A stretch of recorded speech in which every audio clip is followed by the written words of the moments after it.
we have item 12, we'll call it out of order, the time certain item for 3:30. Norm, could you call item number 12? Approval of recommended actuarial methods policy revisions, 3:30 p.m. time certain item. Wonderful. Jeanette Brazelton, Actuarial Services Coordinator. Potential changes to actuarial funding methods have been a recurring agenda item this past year with the new GANSP standards and the 2013 actuarial audit as key drivers. The recommendations before you today have been presented to both the Mayor's Office and the Controller's Office, and as the Board considers these recommendations, I'd like to bring a few points to your attention. One, we hope to accomplish 3 different goals with these recommendations. The first is benefit security to our members. Adopting fixed amortization periods sends a message that the system has a clear objective to fully fund plan benefits. 2, stability of cost to our plan sponsors, namely the city. SFERS is a mature plan with more benefits being paid out each year than contributions being paid in. The assets and liabilities of the plan are large compared to the active payroll, which is the basis for plan funding. And 3, assigning the funding of benefits to the active working lifetime of our members. That's both an issue of fairness to employees who participate in the funding of their own benefits, and it's also an issue of benefit security. During our actuarial audit, Milliman had a number of comments on our actuarial methods. They pointed out that under our current funding method, losses are generated each year due to new hires. This is only a problem because of our open amortization of actuarial losses. If we close the amortization period, this issue will be fixed. Milliman had 2 other considerations for the board: shortening the 20-year amortization period for amendments to the charter, and closing the amortization period for the supplemental COLA. Both of these issues are addressed in the recommendations. And the memorandum explains the reasoning behind each recommendation. There are a number of exhibits following the memorandum.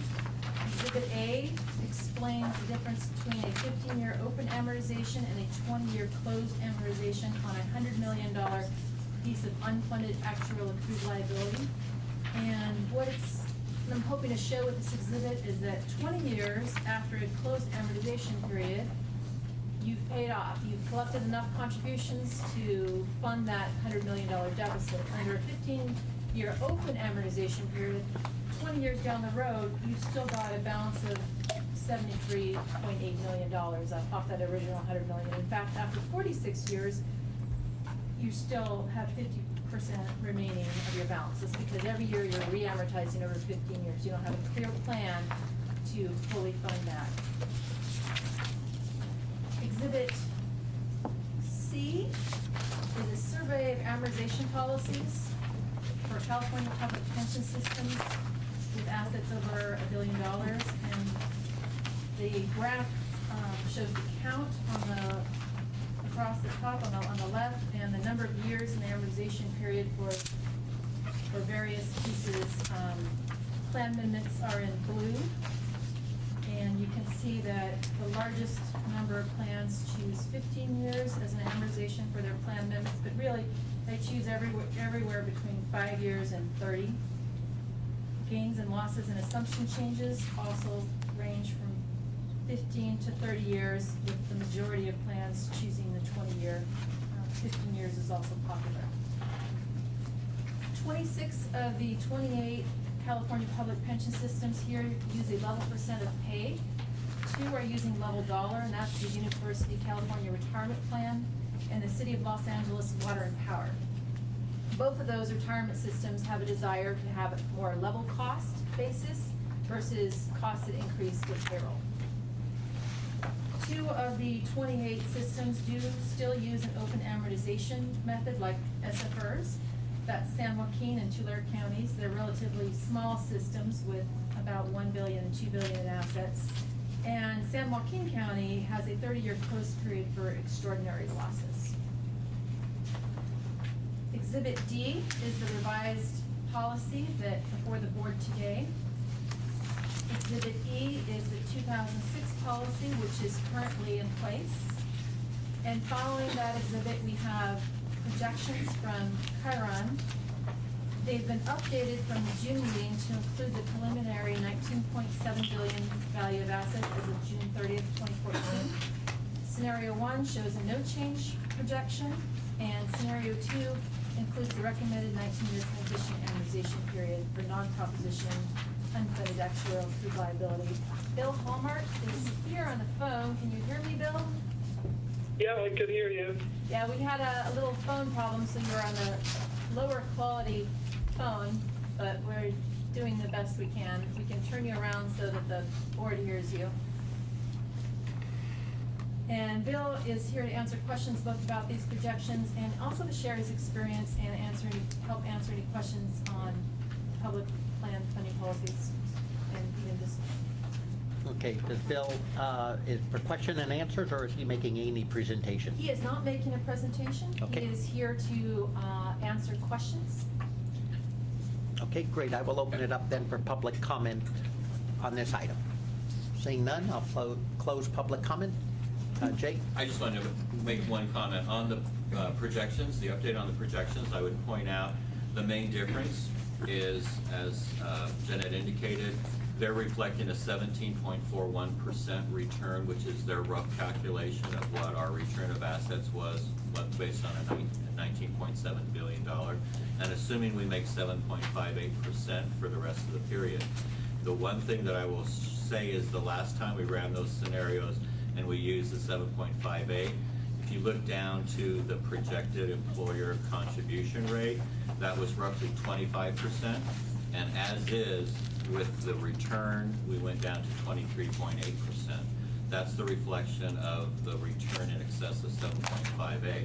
When you go down and look at that same scenario with adopting the proposed amortization, they go from 25% down to 22.7%. So there is a short-term 4-year cost savings to the city as far as employer contribution rates concerned. And as Jeanette indicated, we had worked with the city, the mayor's office, as well as the controller. Controller Ben Rosenfield offered to be here to speak in support of this, of the board approving this. I told him I didn't think it was necessary, but if necessary, we could call him and get him over here. But he authorized me to basically say that he appreciates the work and coordination we've done with his office and the mayor's office, and supports that this is the right thing, or at least he supports the board taking this action, closing the amortization period. That's all I have. Great, thank you. I will open up for questions of staff and consultant. Just one question, I promise. Janet, so when I'm looking at scenario 1 and scenario 2, pages 2 and 3,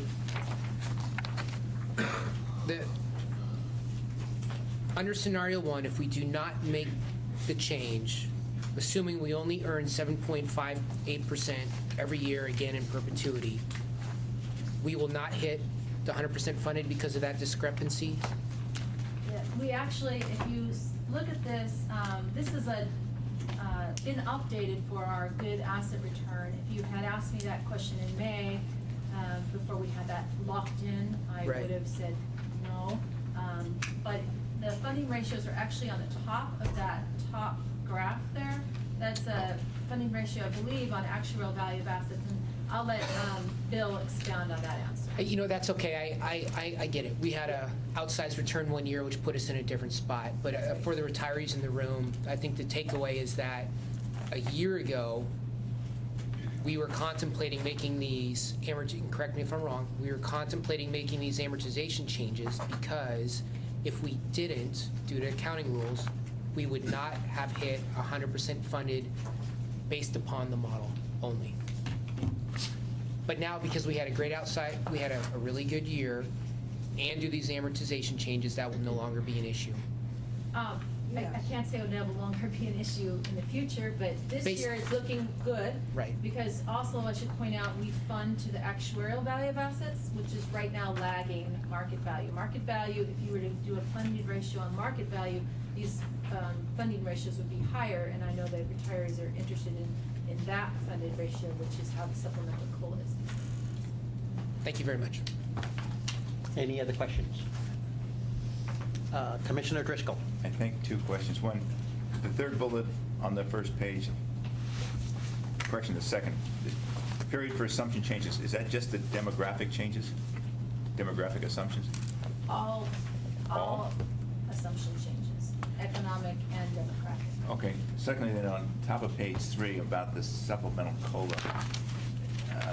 The supplemental COLA lower the effective assumed investment return and reduce the funded status. I understand the funded status part, but how does it reduce the effective assumed investment return, or is that because how the denominator over there is different?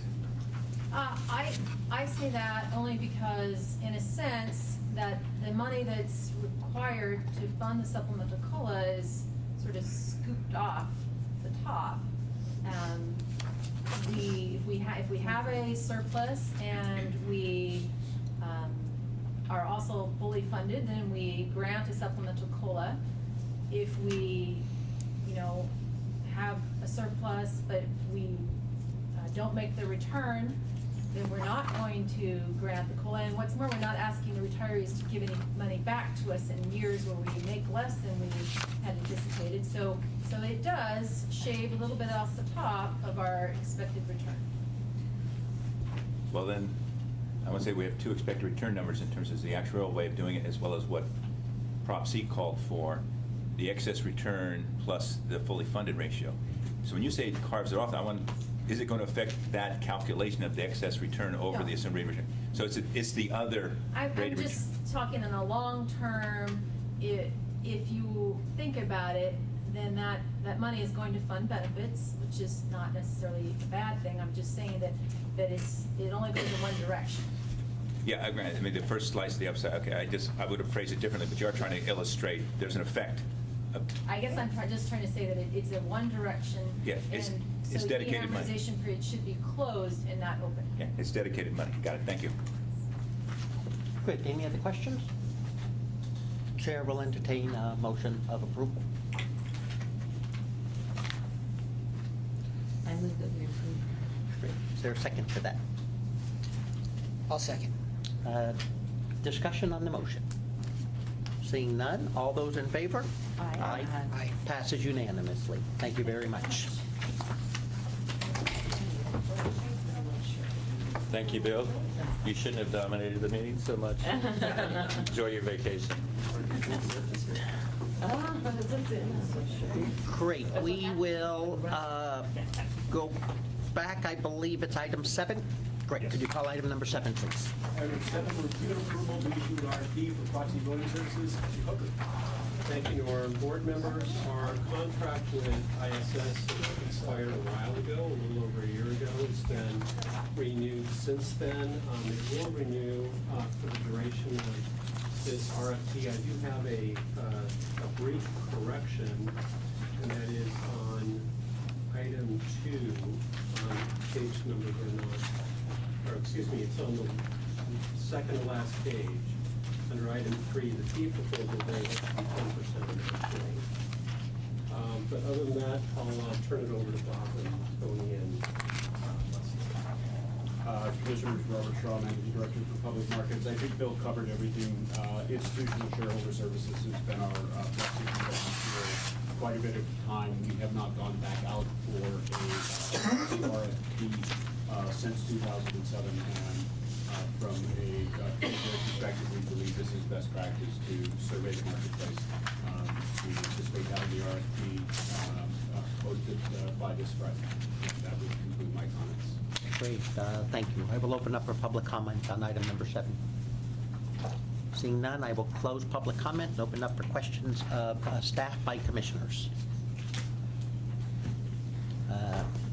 Seeing none, I have a couple. How many people are in this, or companies are in this world of providing this level of proxy service? For an organization of our quality, there are 2 very well-known organizations. There are, I'm anticipating somewhere between 4 and 6 responses, but that's always hard to judge. The industry has changed in terms of the number of providers over the years. So that's where I am right now. I put out some emails to similar sized plans to see where they think responses will come from. No, I'm happy with that. I mean, my guess is it would be under 5. I You think know, that'd be okay. good. If there are such few players that can handle the business, if that's a fair way to say it, why isn't price a big deal? And we only put the fee proposal weight 10%. I anticipate the fee proposals coming in fairly tight, but we are more concerned about their ability to execute. And from my perspective, I don't want to see firms attempting to buy the business by being differential on price, in other words, low bidding. And I do believe that the pricing will come in very close to each other. But they wouldn't meet our minimum requirements. I mean, I'm sort of saying that the big 5 will most likely meet our minimum requirements to be able to perform the work the way we want it done in this area. So if the big 5 all will meet minimum standards, it appears to me that this is one of the few RFPs and contracts where price should make a big difference. So tell me why I should ignore price that much. I tend to believe that service delivery, specifically amongst the, I can think of 2 organizations that are definitely in the top tier, where given the depth and breadth of what we're looking for from a service perspective, I don't think price is going to be the differentiating factor amongst them. Thank you. The chair will entertain a motion. I move staff's recommendation to issue the RFP for the proxy voting services. Wonderful. Is there a second to that? Any discussion to the motion? Seeing none, all those in favor? Aye. Passes unanimously. Thank you very much. Could you call item number 8, please? Item number 8, approval to terminate profit investment management. Thank you, Norm. Commissioners, we have a recommendation here to terminate Profit Investment Management, a firm that we've been in business with for 9 years for various organizational and personnel issues. And I'll ask Bob and Tony and Leslie to make further comments. Robert Shaw, Managing Director of Public Markets. Again, very brief. We've seen substantial turnover within the analyst ranks within this organization since we've hired them. That is always going to be for the public markets team a issue of concern, because those are the people that we originally brought in as the reason we hired them. There is also some turmoil within the organization, specifically some of the products they've launched, some of the areas that they've closed, and it really does come down to a matter of confidence with their ability to deliver on returns over the long haul for the retirement system. Tony, if you want to add comments. Thanks, Bob. Tony Lee, Senior Portfolio Manager of Public Equities. I had the pleasure of visiting Profit recently in June of this year, and I was able to go to the offices. And I noticed a couple of observations similar to what Angela discovered when they just recently visited Profit in terms of the staffing. There has been noticeably less and more junior than it had been in the past. There's a turnover in the research area, and Bob's point, there have been certain issues involving management, particularly Eugene Profit and some of his interactions with other key members, some who have left, and some who we actually had leave recently. So I concur with the statement that Bob made, and I'll leave Angeles to give a more in-depth discussion. Thank you. I echo and concur with the comments already made.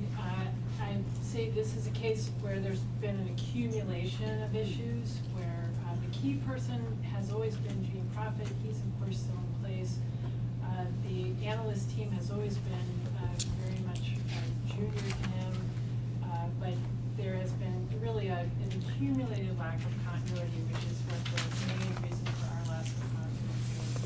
There have been a number of changes just in the last year, and since hiring, the analyst team is entirely turned over. So based on that accumulation, the site visit, and the fact that you have a very well diversified manager roster in this area to begin with, leads us to recommend termination of this contract. Great.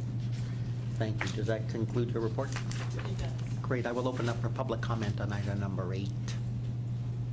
Seeing none, I will close public comment and open up for questions by staff. Commissioner Bridges? Yes, and I'm familiar with Profit as well, and I know it's basically family-owned, Eugene and his wife, and they have a couple of outside investors, if I remember correctly. And I noticed in this report, a lot of the benchmark is off too, in terms of their performance.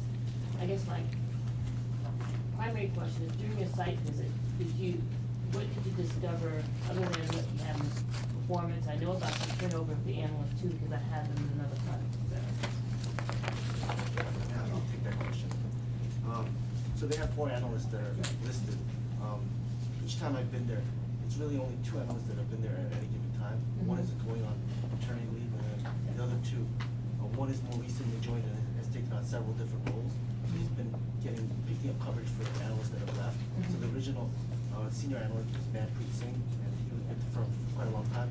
He left a couple of years ago, and I've noticed that Matthew Clark, another analyst of theirs, has been significantly picking up a lot of coverage. He was basically hired as a financial sector specialist, and then moved to several different coverage areas as well as client portfolio management duties. So I feel as though the team is getting stretched thinner. Their responsibilities are being aggregated to only a few members. It's making it more challenging. At the site visit, I noticed that they have new offices, which is okay, but it doesn't seem particularly full relative to what I had seen several years prior to, because I had been an investor in my previous fund with profit for many years, and their office before was seemed to be more highly, I guess, more robustly staffed. I'm not sure if that answers the question. Yeah, it just seems like, and I guess the core that I'm getting to is, when do we determine that a manager is really failing and we recommend a determination? This, the profit thing has been going on for a while. It seems like it's just coming to this board, like, and then like now. But this has been going on for a couple of years with this firm. That's why I'm wondering what's taking so long for this recommendation.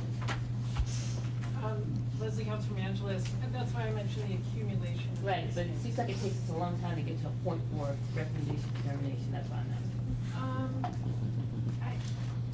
Because, You know, I mean, if you look at their track record, look at where they've been tracking on the benchmark, look at their turnover that's been going on from down well over 2 years. I'd say on the track record, their performance has mostly been okay. They had a really disastrous 2010. So we sort of watched them recover from that, and then more recently, they've been lagging. So this is partially driven by performance, because I think over the lifetime of the portfolio, they are somewhat behind the benchmark. They had periods of being up and down. We showed some consistency data. Overall, a pretty consistent manager. I'd also say they were really chosen in this portfolio for that consistency and sort of a more conservative approach to growth, which they have demonstrated. But I think we feel, I think, less compelled to have that role in the portfolio, because it is a very diversified portfolio now. It's been sort of global, I think. The other 2 managers, I think, are playing more of an active role to generate alpha. And so the accumulation of these organizational concerns, evidenced by the analyst turnover, as well as the fact that it is closely held by Gene as well. Oh, no, it is. That's what I'm saying. These are things that have, as I said, accumulated to where we think it's time to turn. Yeah, it's a long time, that's all. But that's over a 2-year period. It usually doesn't take that long for when you see that type of performance and that type of turnover. It has, this manager has been under review for Okay. 3.5 years. Is it 3.5 or 3 years? They came under review after that 2010 experience. Right. And since then, performance has stabilized Yeah. at the organization. Exactly, that's my point. Questions? Seeing none? One question. Sure. I understand the qualitative factors is what's caused you grave concern. Some of the performance numbers are not, depending how you want to measure. I'll get this down to 1. When I look at their information ratio number, okay, it's there. But then I'm looking at Wellington's number, and even though they were hired basically the same day, they have a different start date. So it's unfair to compare one manager to another, but I'm concerned about, is Wellington okay on the qualitative issues, even though only when I'm able to look at their performance numbers are very similar, minus the information ratio number, which we do not have. So I'm really trying to ask you about profit other than Wellington, but I'm just trying to figure out what's going on in the large cap growth portfolio. Common and frequent Wellington, and I'll let Tony and Angeles. Wellington occupies, a more aggressive component of large cap growth, which was also the segment over, let's say, the last 5 to 6 months that you've seen most of the pullback. It tends to be the more volatile area of the marketplace, so it's difficult to compare our various large cap growth managers even to the specific benchmark, because when that structure was originally put together, they were designed for very specific purposes. As Leslie noted, profit tends to be the more conservative. Wellington and also Sands to a degree tend to be the more aggressive in that space. So you can't really compare apples to apples of these various large cap growth managers. Commissioner, maybe two other thoughts real quick is that, Wellington is a very deep resource organization, deep resource team of global analysts. And in addition to that, performance in this strategy for Wellington has significantly rebounded after a disappointing 2011. A bad year for a manager does not by itself discourage us. All things being equal, if the organization is still real strong, but the market has overreacted by price and sold off securities that now represent good investment value, we could look at that as a buying opportunity on weakness. And in fact, I don't think we added to this strategy, but the Wellington strategy, but we did continue to hold it, and performance has rebounded very strongly. We had the same thing with Sands when they significantly underperformed in 2008, and they have rebounded very strongly since then. We would anticipate that after a period of significant underperformance, that if the manager is right about the securities, but the market is overreacting in terms of volatility, that we would expect to see a rebound in the next several years. Do you have Wellington's since inception number?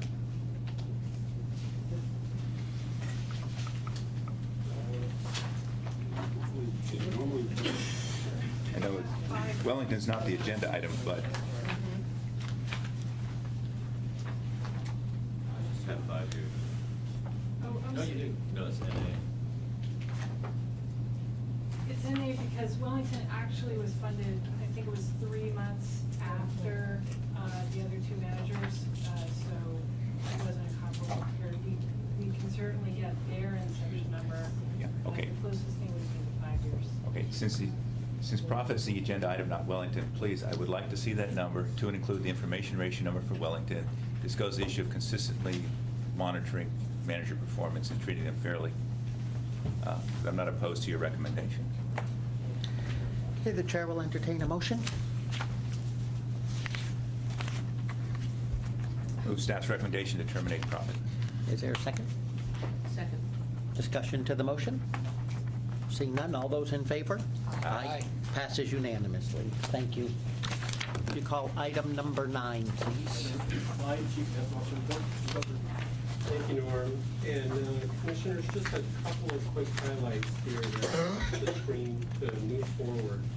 We go to the staff research and initiatives. Well, first I'll note that the fund is $20 billion. I think it's the first month-end close where we've been over 20.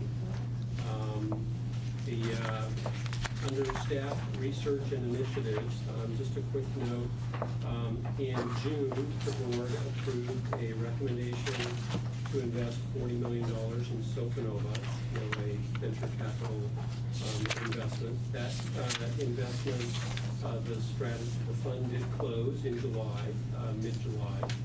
And so we're bringing forward to inform the board that it has closed. Sofinova also issued a press release, which you have a copy of. And so from the time that we recommended this investment in closed session to you, to the time that we're informing you that the investment has been made and completed, is 2 months. A couple other things I'll mention up real quick is also under the staff research and initiatives is Vivian Capital did have a major departure. One of the three key people of the firm recently left. We have a very high regard for Margaret Judala. She is returning to her previous employer, Strategic Investment Solutions. But we also have very high regard for the two remaining key individuals of the firm. Vivian has lost a couple of major accounts in the past year. However, their assets are still $1.5 billion. So the stability of the firm is still very sound. And in addition to that, the two major clients that were lost had nothing to do with Vivian's performance, but rather their corporate plans that are moving from an actively managed equity program to an LDI structure. They're immunizing their portfolio toward movements in interest rates and inflation. So the Q fee analysis is on target for delivery to the board next month, as is the update on hedge fund and asset allocation. We do have currently 3 open positions, two of which have begun active recruitment, and the third of which will be announced very shortly. So, anything to add, Mike? Oh, yes, thank you. Tony is the reason why we have a third opening. Tony is leaving SFERS effective September 2nd. So, and Tony has served with us for 2.5 years. We're very sad to see him go. We wish him the very best, and thank you for all your contributions to SFERS. And Tony has been a very delightful person to work with. So, Thank you, Tony. thank you. Best of luck. Tony. Great, does that conclude your It report? does. Thank you. Well, Great. I will open up for public comment on the Chief Investment Officer's report. Seeing none, I'll close public comment. Commissioner Driscoll.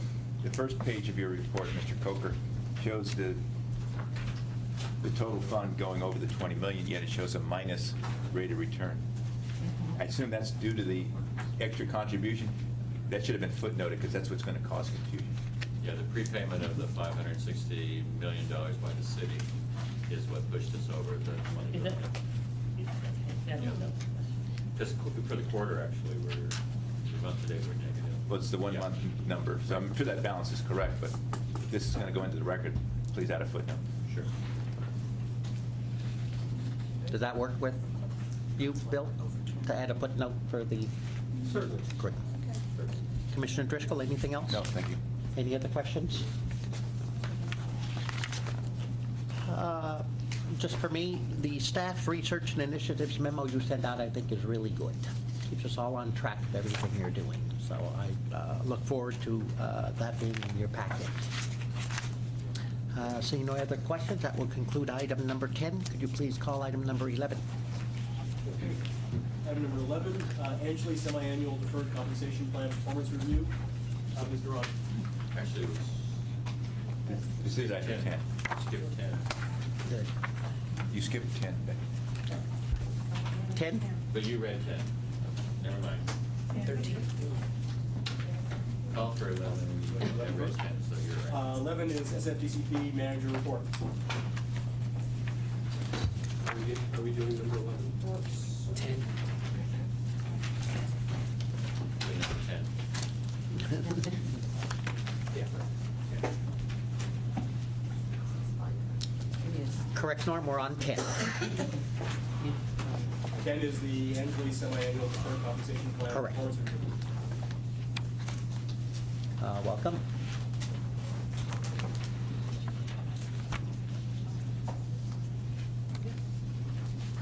Julie Durant for Compensation Manager. And we have Angeli's here to present the plan's investment performance through June 30th, 2014. This performance period includes our successful transition to our third-party administrator, which is Prudential. Our plan assets have totaled about $2.7 billion. One of the concerns of this board is had has been the large concentration of assets in the stable value. And as part of the report that Angela's will present, it will reflect that there has been some movement from the stable value, which was representing 45% of assets in the portfolio, and it's now down to 35. And Leslie can expound upon that. We did have some very good performers during the first 6 months of 2014 in bonds and commercial real estate, but there is an area of concern, and that is in the qualitative watch list test, where we saw several funds fail, and I won't get into Leslie's part of the presentation, but she'll also focus on the 3 areas: asset allocation, the watch list test, and the performance results. And Leslie, I'll turn it over to you. Great, thank you. Leslie Coates from Angeles Investment Advisors. I'll underscore what Julia said. It was a very strong performance in the first half of 2014, really led by really exceptional performance by your real estate U.S. REIT portfolio with a 17.5% returns. Saw very solid gains for equities in the U.S. And international were a little bit less, 3.7, but still solid absolute returns. There was a very strong bond return, really sort of defying expectations of what should be happening in the bond market, at least through June. But the manager did slightly underperform. And the target date funds, which at a recent meeting you heard from Russell reporting to, I think March, looking back at the last year where it was a period where some of the diversification that's in those target date funds of infrastructure, emerging debt, emerging markets, commodities, were really not helpful. That really reversed in the first half, that diversification was useful. So we'll look at some data on that as well. As Julie noted, there have been some qualitative issues. One we talked about last time, and there's, of course, this is an evolving situation. They're not a fund manager, but Russell Investments is who are consulting to put together the glide path for your custom target date funds. It was announced during the first half of the year, I guess in June, that the London Stock Exchange would be in buying Russell Investments. That is pending shareholder approval. It was recently approved by the Russell Board of Directors. They fully expect that it will be approved and that regulators will approve it. We had actually a call today, Julia and one of my colleagues had a meeting with senior leadership at Russell where they say they still very much expect to keep the firm together, not separate and sell off the investment part of the firm versus the index part. So that is an evolving issue, that one that we will have our eyes on closely, and that particularly for its impact on staff, particularly the team that works with SFDCP. We've also talked about the fact that Mohammed El-Arian departed PIMCO in March. He was not directly the manager of your total return bond fund here, although he's a very important player in the firm, which is why we think they meet the qualitative watch list test for your core bond fund. They've made some changes in how they organize themselves. We think overall those are probably constructive. This is something we're keeping our eyes on. We would not recommend terminating PIMCO at this point. The last one are a couple manager changes. T. Rowe Price, which is a very long-standing large cap growth manager, had a portfolio manager change announced in the first quarter. He was replaced by a guy named Joe Pfaff, who's been a growth portfolio manager at T. Rowe Price, albeit in another more concentrated product, and has had a long experience at the firm. We also we recommend monitoring that portfolio, and are not recommending a change at this time. We did do a site visit to Baltimore to visit that manager and talk more about his outlook for the portfolio and changes made, and overall believe there's a big picture, more of continuity than a big break. Columbia Acorn also had a portfolio manager change. This was announced at the end of last year and implemented in the beginning, before the beginning of this year in the first quarter. The previous portfolio manager for the Acorn Fund, which is mid-cap growth for San Francisco, has resigned as a PM from the fund. He remains a PM of a portfolio manager of another fund at the firm, and is still an analyst. His co-PM is now the portfolio manager, Rob Moan, and so he's been side by side with the previous manager for quite some time. We believe, based on our interactions with them, talking to plans for the portfolio, less continuity. You know, I think he plans a more concentrated portfolio and a little bit different approach to how they're managing international. So that one has raised more red flags for us. And in fact, this is an agenda item for the meeting next week that is scheduled for the deferred comp committee, how we're going to approach what's going on in the mid-cap funds that are part of the SFPCP portfolio. So those are the qualitative tests. I'd say overall, just as an aside, I think this has been the busiest period of time I've seen in my career for manager changes. It seems like we honestly can't get through a day without someone resigning, someone being bought. It's been a really unusual time, which maybe tells you the state of the market a little bit, that people are more willing to take risks and undertake big changes when we've had such generous markets for an extended period of time. But so if it seems like there's a lot going on with these changes, it's because there is a lot going on with these changes. And this is on the defined benefit as well as the defined contribution side. In addition to the qualitative tests, we do have quantitative tests. The great news is that as of for the 1-year performance tests in place, everyone passed, so the last year has been strong. Over 3 years, there are a number of firms on this list, and we've already talked about Acorn. The U.S. REIT portfolio has had a 3-year return that lagged its benchmark and its peer group. As I mentioned earlier, they were by far the best performing part of the portfolio during the first half, and over long term are also quite strong. And we know this firm very well and think quite highly of them. There are a few funds within the target date funds that failed one or more of the 3-year tests. One was the high yield bond portfolio. I'd say that's one that we're keeping our eyes on very closely. There's been a pretty extended period of time. They are positioned in the higher credit quality part of that segment of the market, and that's hurt them somewhat. And also being somewhat overweight cash, and a little bit underweight European has hurt them. So I think we understand the portfolio, but we're monitoring closely what they're doing to get a hold of that, and that's a fund that is definitely a high priority for us. Morgan Stanley Global REITs is in target date funds, and similar. That's also a fund we know quite well, and the 3-year return did lag the peer group and the benchmark, but longer term was quite good in a very, very strong team. I think I draw your attention to page 8, which touches on, I think, from a big picture theme of what we've really been focusing on with these funds. This is a new page. We haven't included this in past reports. The bars are starting at the end of 2011, going through the end of June of this year.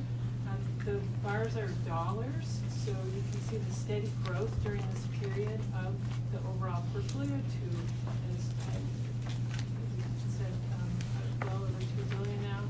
The stable value fund here, you can see, as Julia mentioned, has declined from 45% of total assets at the end of 2011 to 35%. Oh, you can see on a dollar basis, that blue bar is incredibly steady. So not a lot of dollars moving around, but because of the differential performance between stable value, which is a very conservative cash-oriented investment, versus equities, the percentage has fallen. There's also been steady growth in target date funds. So whereas target date funds, or what preceded them at the end of 11, were 18%, have now grown to 21%, also due to some cash flows, but also market appreciation that's in excess of what is in the stable value fund. And then equities, of course, have grown as well from 31 to 38%. So this has really been a focus of attention here to try to increase the diversification, particularly of those stable value investors, and to bring the benefits of target date funds and their professional management, professional asset allocation to the plan. And we're seeing some progress there.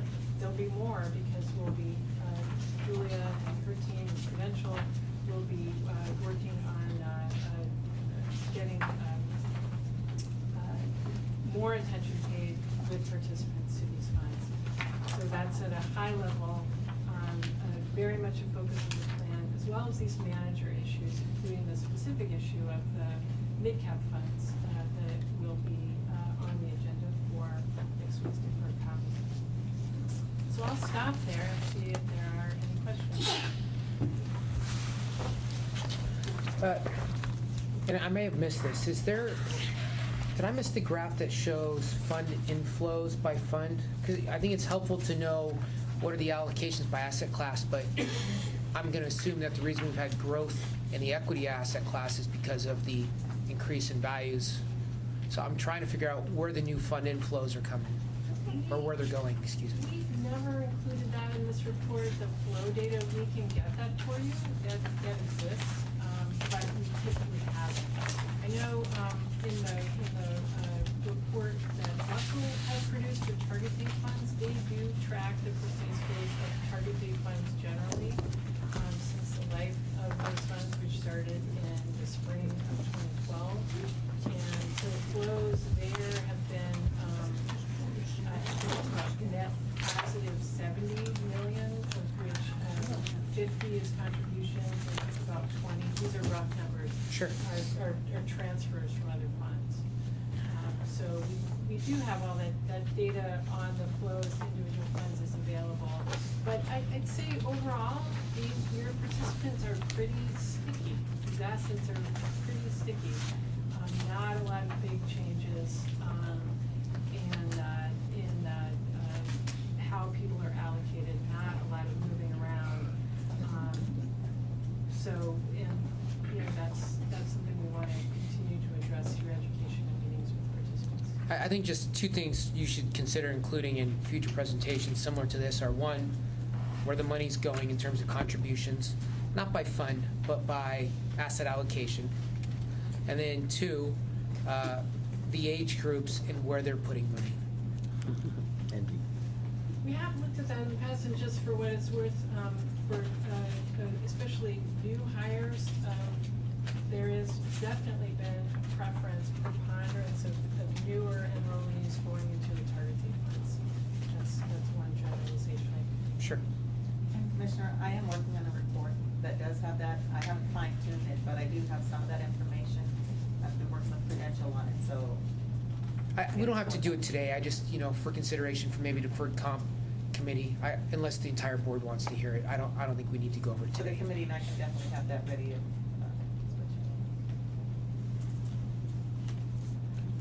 Any other questions? Joe? Page 22 regarding fees, thanks for putting that in there. The question is, how large is the universe that represents, that comparison? That's described, I believe, in the back, but those are, in most categories, going to be hundreds of funds. Okay, well, obviously, we're glad to see that it's at the very low, if it couldn't get any lower almost. Again, there was another interesting lawsuit filed recently, and it was on this specific point, that the beneficiaries were suing the sponsors for not getting the lowest fees. So we're at the lowest end, whether that can be improved, that's another question. Part two, regarding Columbia Acorn, I don't know if there's any other qualitative issues besides the management change, whether or not we should be starting to look at it, another small group of replacements, because I'm looking at other numbers too. Okay. Part three, along the line of the statement about stable value, you said it went from 45% down to 35%. That was your approximate, Miss? Okay. Question, how much was that, was the denominator moving? as opposed to money actually being moved out or withdrawn. Again, we're looking for all sorts of indicators of people's, hopefully they'll invest better, though people stay there for their own good reasons, but I want to, It's mostly the denominator on page 8. yeah, it is, it's still that 945 million. Okay, so it's not about education and withdrawals. The dollars Yeah. in stable value have been very, very Yeah, steady. so I don't, okay, so basically no change.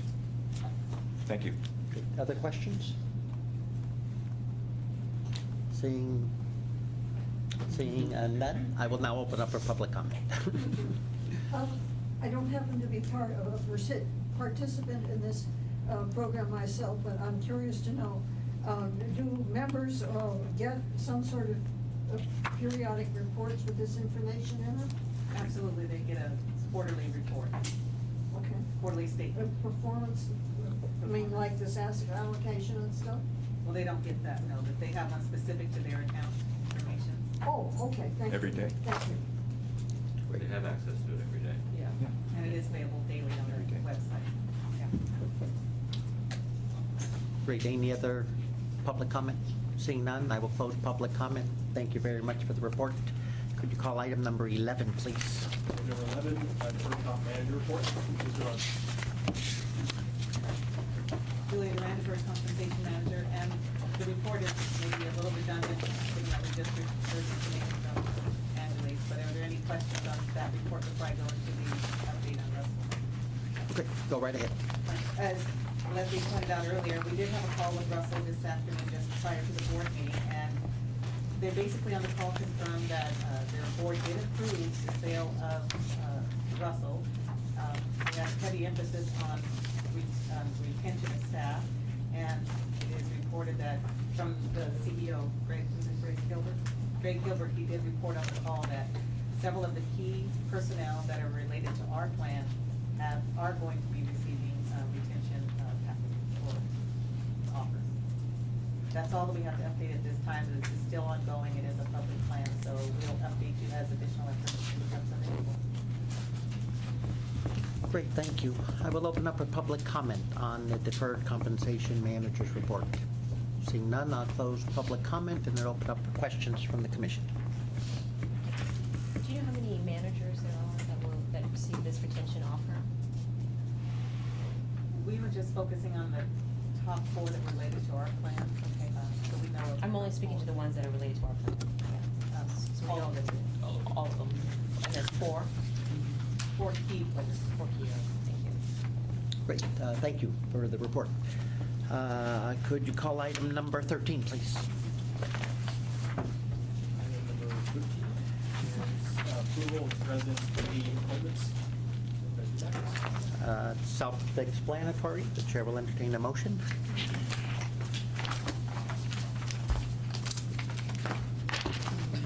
I'll make a motion to accept. Okay, is there a second? Okay, discussion on the item? I will open up for public comment on item number 13.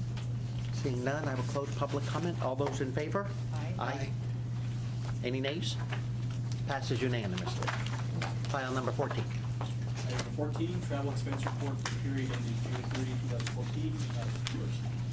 Yes, this is the completion of our fiscal year, and what we reported are the travel expenses or reimbursement for travel from each of the divisions through June 30, but for the quarter, April 1st through June 30, 2014. We had total expenditures to date of $203,220.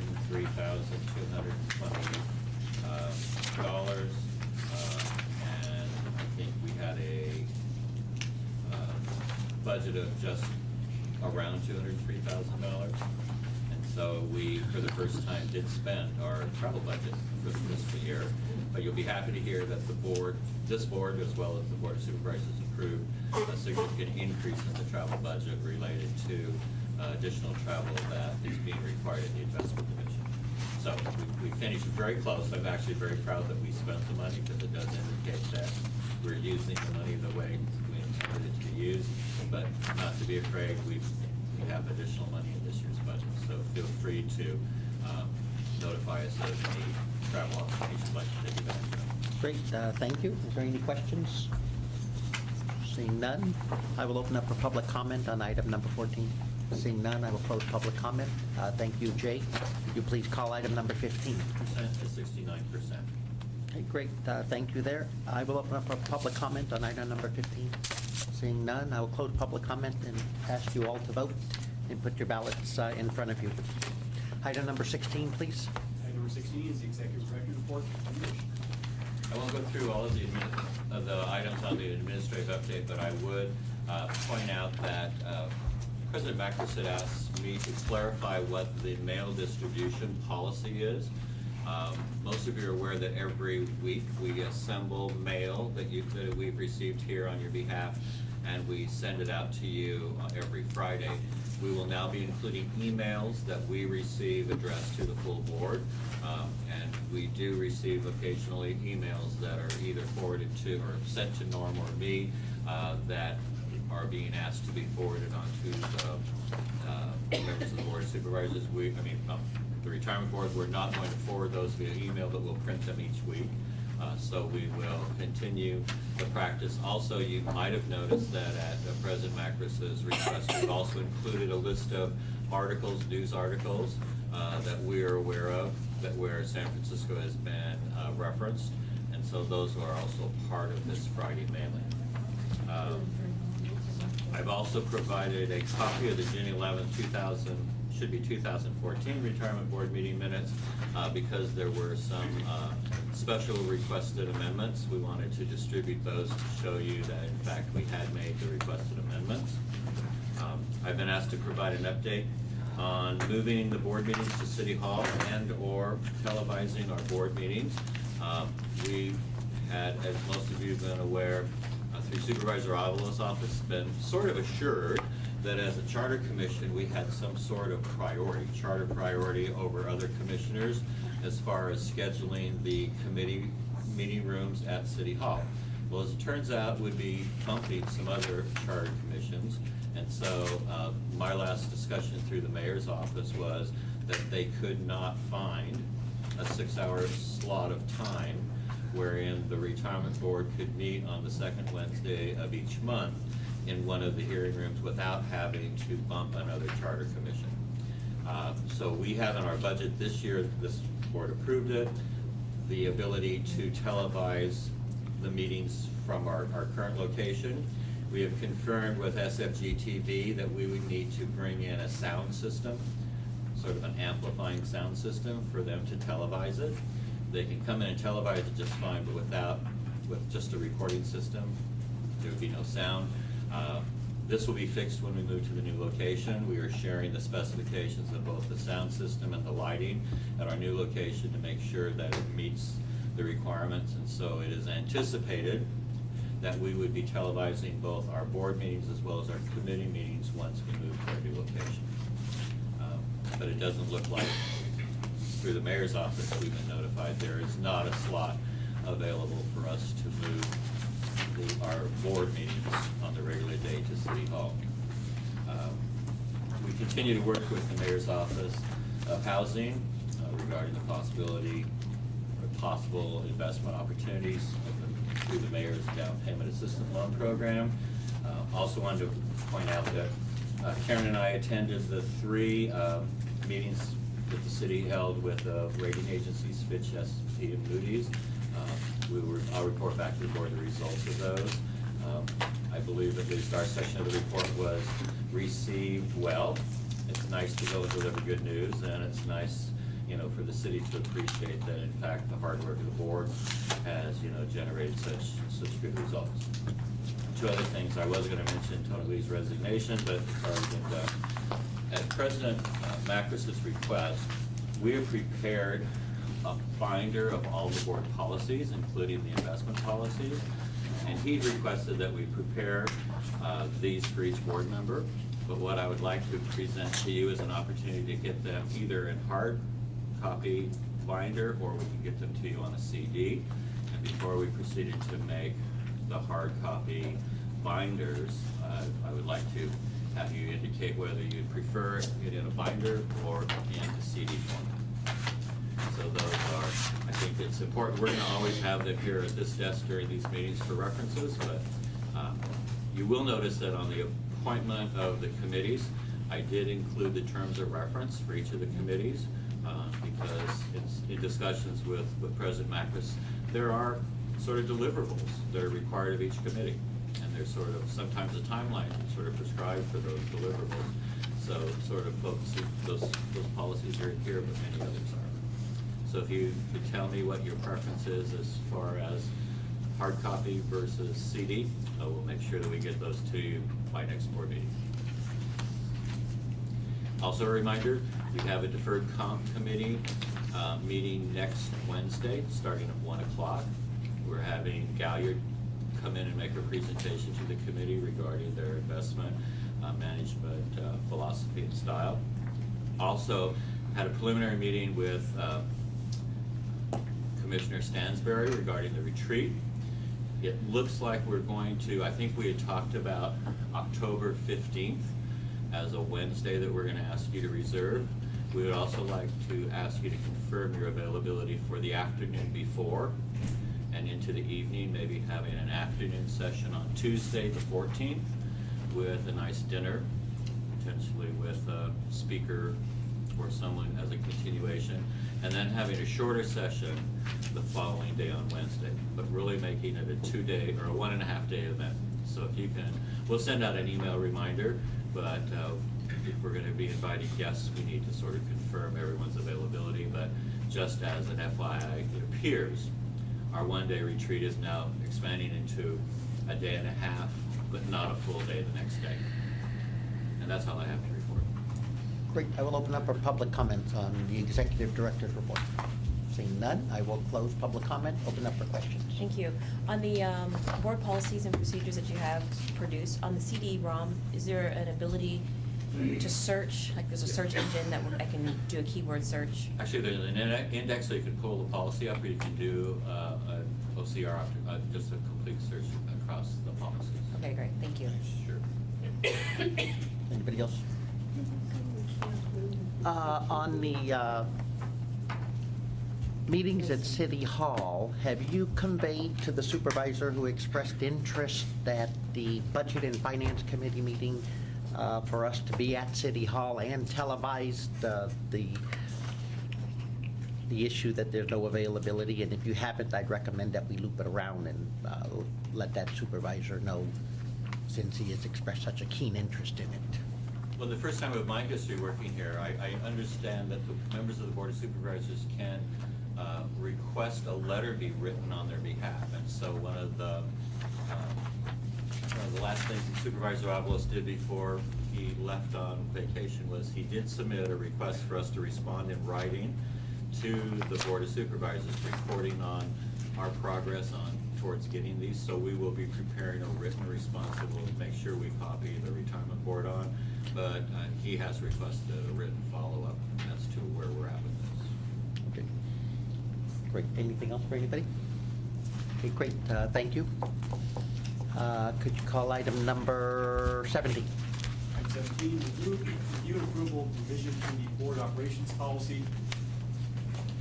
Right, we brought this back. We brought it back with more extensive amendments in May, but because we are officially changing our start time for our board meetings, we brought this back. We would recommend that you approve the one amendment to the recently revised board operations policy reflecting a 1 o'clock start time. Great. I will open up for public comment on this item. Seeing none, I'll close public comment. Chair will entertain a motion of adoption. I'd like to make a motion to adopt. There a second? Second. Great. All those in favor? Aye. Passes unanimously. Thank you. Thank you.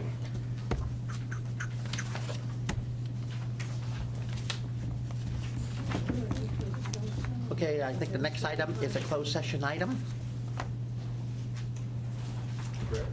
So I will open up public comment on the board going into closed session. Seeing none, I will close public comment. Do I, Are you gonna combine the two yes. items? do I make a motion and go into closed session? It's not necessary, but Great. you can. Okay, we'll just go right in. I'll just make a motion, the piece of information that the first time we did this, we have already reported out to the full group and as part of the record what actions and discussion took place in that closed session, as we promised we would. Because I know that issue also came up in the public questions, public comment at the very beginning of the meeting today. Great. Yeah, when Thank you. and where did you? I know, we're just letting you know, we try to let you know as soon as possible. We reported it out in writing in today's CIO report related to Sofa Nova, and last time it was a verbal report out on Age Old.